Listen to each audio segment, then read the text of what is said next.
सर्व शिक्षा अभियान के तहत लगाए गए शिक्षकों ने अपनी मांगों को लेकर उपायुक्त को ज्ञापन सौंपा। हरियाणा प्रदेश में अध्यापकों की कमी को देखते हुए प्रदेश सरकार द्वारा सर्व शिक्षा अभियान के तहत शिक्षकों की भर्ती की गई। नूंह जिले में ड्रॉपआउट को घटाने के लिए भी शिक्षक सहायकों की भर्ती हुई, जिसके द्वारा पूरे प्रदेश भर में 779 शिक्षा सहायकों की भर्ती की गई थी। नूंह जिले में 84 शिक्षा सहायकों की भर्ती की गई थी, जिसमें मेरिट के आधार पर जिले में शिक्षकों को लगाया गया था। जिले में ड्रॉपआउट को घटाने के लिए शिक्षकों को लगाया गया था। जिले में लगाए गए शिक्षकों का कहना है कि 9 महीने तक उन्हें स्कूलों में पढ़ाने की अनुमति मिलती है, लेकिन 3 महीने उन्हें घर पर ही बैठना पड़ रहा है। उन्होंने कहा कि सभी लगाए गए 84 शिक्षक मेरिट के आधार पर लगाए गए हैं। सभी अध्यापकों को रेगुलर के लिए रखा जाए। सर्व शिक्षा अभियान के तहत लगाए गए शिक्षकों का कहना है कि उनके द्वारा ड्रॉपआउट में कमी आई है। शिक्षकों ने कहा कि 17,000 से ज्यादा स्कूल छोड़ चुके बच्चों को शिक्षा की मुख्य धारा में शामिल करने का काम किया है।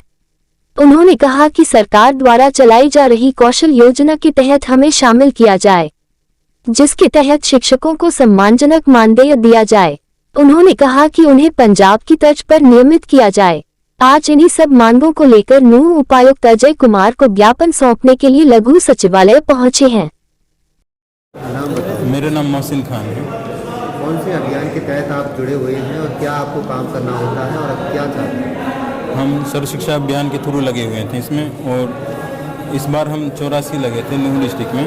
और हमारा जो काम होता है, बच्चों को गांव में फाइंड करके नहीं, ड्रॉप आउट होने वाले जो बच्चे होते हैं उनको हम ब्रिज कोर्स करा के नहीं उनको स्कूल से जोड़ते हैं। यह हमारा काम होता है। ड्रॉप आउट में किस तरह के हालात थे शिक्षा में, अब क्या सुधार आया आपकी वजह से?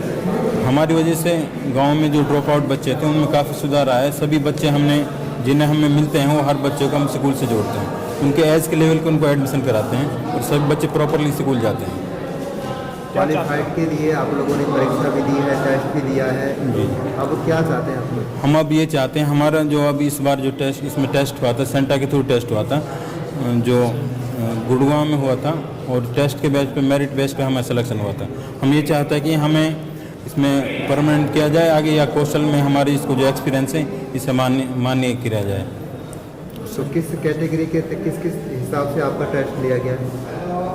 हमारे टेस्ट तो सभी के लिए कॉमन हुआ था। उसमें स्टेट के हमें स्टेट और सीटेट के मार्क्स जुड़े थे, और एक्सपीरियंस के मंथ के हिसाब से आधा नंबर जुड़ता था, 6 महीने का 3 नंबर, इस तरह से हमें, और क्वालिफिकेशन के भी हमारे नंबर जुड़े थे। इस तरह मेरिट लिस्ट लगी थी जब हमारा सिलेक्शन हुआ था। आपको रेस्ट दिया जाता है, उससे क्या नुकसान है?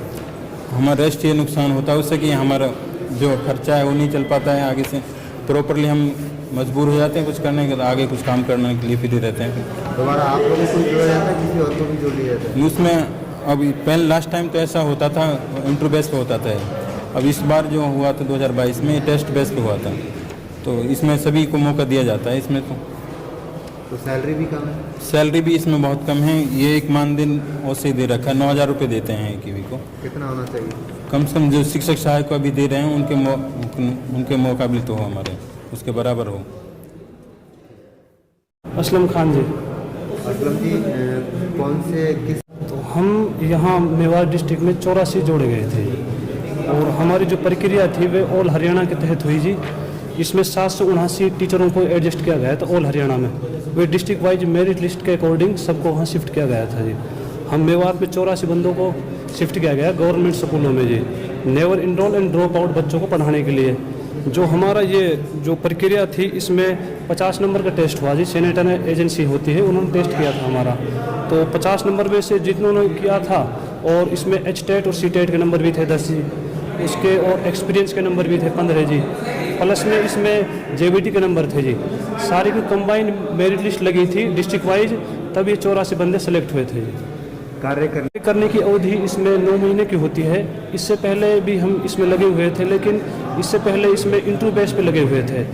लेकिन अब सरकार ने ऑल हरियाणा में टेस्ट कराया, और ये 18 जुलाई को टेस्ट हुआ था, और इसका रिजल्ट लगभग 29 जुलाई को शायद अनाउंस हुआ, और उसके बाद हमको 23 अगस्त को ज्वाइनिंग दी गई, यानी स्कूल अलॉट किया गया है। क्या चाहते हैं? हम चाहते हैं कि जो, क्योंकि अब की बार क्योंकि हम सारे मेरिट बेस पे लगे हैं, बाकायदा टेस्ट क्लियर करके लगे हैं जी।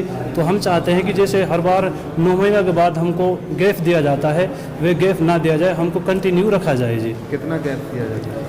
आप लगा लो जी, 1 साल में 12 महीने होते हैं जी, 9 महीने हमको रखा जाता है, 3 महीने गैप होता है जी, लगभग 2 महीने का गैप होता है जी, 1 महीने हम सर्वे करते हैं जी।